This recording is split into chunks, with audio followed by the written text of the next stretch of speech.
Hey, what's up guys? Hardleg Joe here with your What a Deck profile for the Christmas Gift Deck 2016 edition. I'm just going to go through everything in here, and then I'll explain what it does. So I've got 3 Winged Dragon of Ra Spear Mode, 3 Santa Claus, 3 Chainsaw Insect, 3 Silent Wobby, and 3 Destiny Hero Defender. For our spells, we have 1 One Day of Peace, 3 Cup of Ace, and 3 Book of Eclipse. For our traps, 3 The Gift of Greed, 3 Side Effects, 3 Present Card, 3 Fiendish Fortune, 3 Grand Horn of Heaven, and 3 Dark Bribe. Our extra deck does not really matter. We play rank 4s, you can put whatever rank 4s because we have some 4s in here. I hardly ever get anything out. When I usually do, it's Crazy Box, because it gotta get a little crazy during the holidays. So the point of this deck, if it can be said to have a point, is to mill your opponent.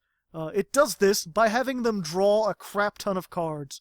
You're not really sending that many cards to the graveyard, you're just having them draw until they draw everything in their deck, and we've got some defensive cards that can prevent them from attacking you, but most of the time, this deck loses. This deck is not a good deck, it's entirely troll, it's troll on you, it's just there to be a funny little theme deck that's kind of an extreme theme.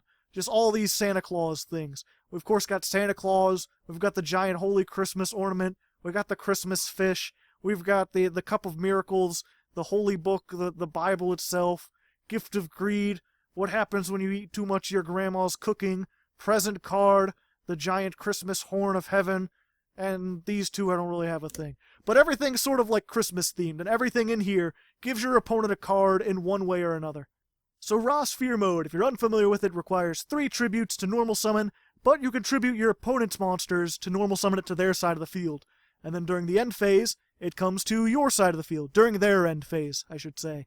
And it has the effect that it cannot be targeted but for attacks or for effects. So it's nearly invincible. You can get rid of it with Dark Hole Raigeki, stuff that doesn't target mirror forces and stuff like that. But otherwise, it's pretty much invincible. It's the best stall card in here, and it's like a kaiju except it gets rid of 3 monsters, and it's normal summoned, so even stuff that affects special summoned monsters won't affect it. So this is, you're giving your opponent the gift of a monster. You're giving them an Egyptian god. Granted, it comes back to you, but it still fits the theme. And if you're going for a deck that, if you're actually going to try to win with this is probably your best card here. Santa Claus, sort of the same thing. You can special summon this to your opponent's side of the field by tributing 1 monster they control, and during the end phase, the controller of this card draws a card. So you give it to them, and then at the end phase, they draw a card. Which again, this fits the theme more than anything. It's Santa Claus. It can be used like a kaiju. And of course, it's just the idea that it shows up in your opponent's side of the field unexpected and gives them the gift of a card. So just nice little theming there.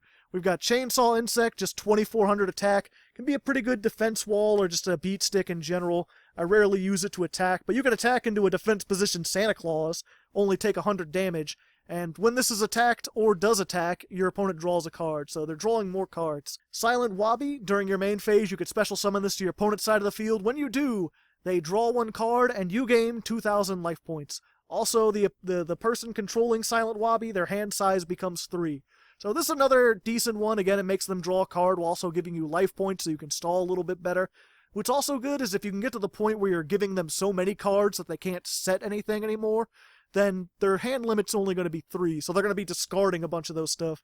They won't be able to take advantage of all the cards that you've given them.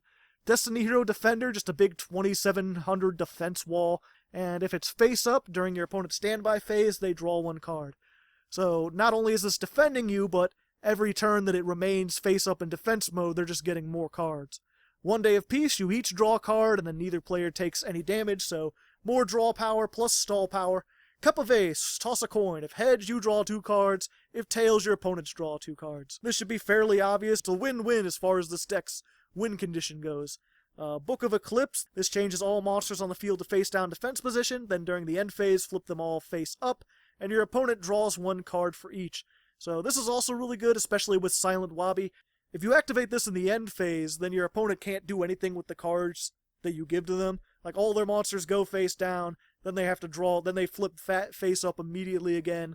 They have to draw up to 5 cards, and then if they got Silent Wobby, they have to discard all of them by 3. So pretty decent. Also prevents attacks because it's a quick play. Gift of Greed, your opponent draws 2 cards. Doesn't get much simpler than that. side effects. Your opponent chooses a number between 1 and 3. They draw that many cards, and you gain 2,000 life points for each. They're drawing cards, you're gaining life points. The greedier your opponent is, the more this will benefit you. Present card. This is one of the newer cards in here. This is your opponent discards their entire hand and draws 5 cards. Again, this is one of those ones that fits the theme really well, but also can actually be pretty good in this deck. Just because you can get it to where your opponent has like 12 cards in their hand, and then you activate this. Normally this is terrible, because why would you want them to draw 5 cards? But if they have 12, and they have to get rid of them to draw 5, not only are you going through their deck really, really quickly, but you're also just like lowering the amount of options they have, so it's less likely they're going to get through to you.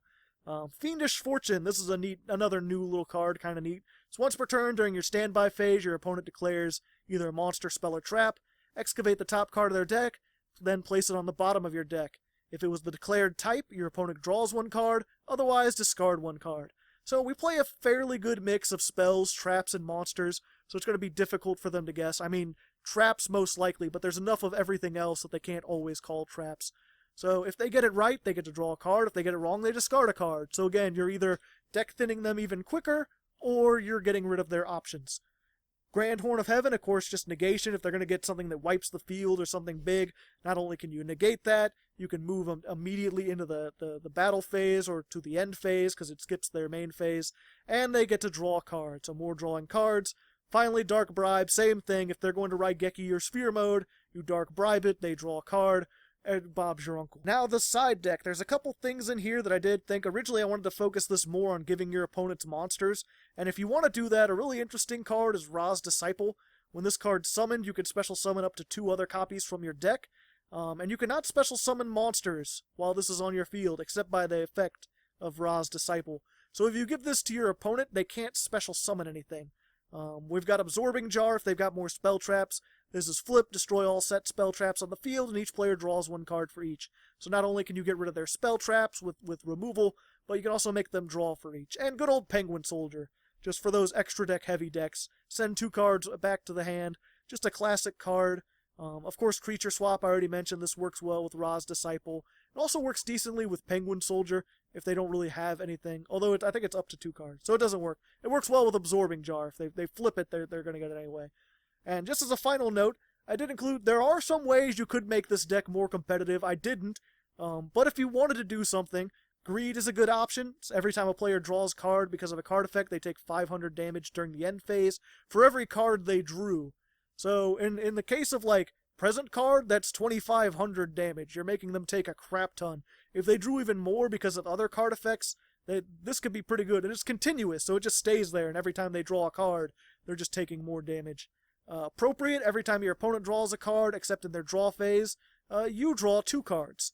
So this can be pretty good if you use this with like Exodia, and then take out some of your less useful cards, like maybe Fiendish Fortune, and then every time your opponent draws a card, you're drawing cards, and you can get through your deck pretty quickly, especially stuff like Cup of Ace is a win-win, because no matter what happens, you're drawing 2 cards, because if they draw, you draw. Finally, Bubble Crash. This is an interesting one. This card can only be activated when any player has 6 or more cards on the field / in their hand. The player then selects and sends card to their graveyards until they only have 5 total. So again, if they have a full field, if you make them draw 12 cards, they've got to get rid of everything in their hands and field until they have exactly 5 cards.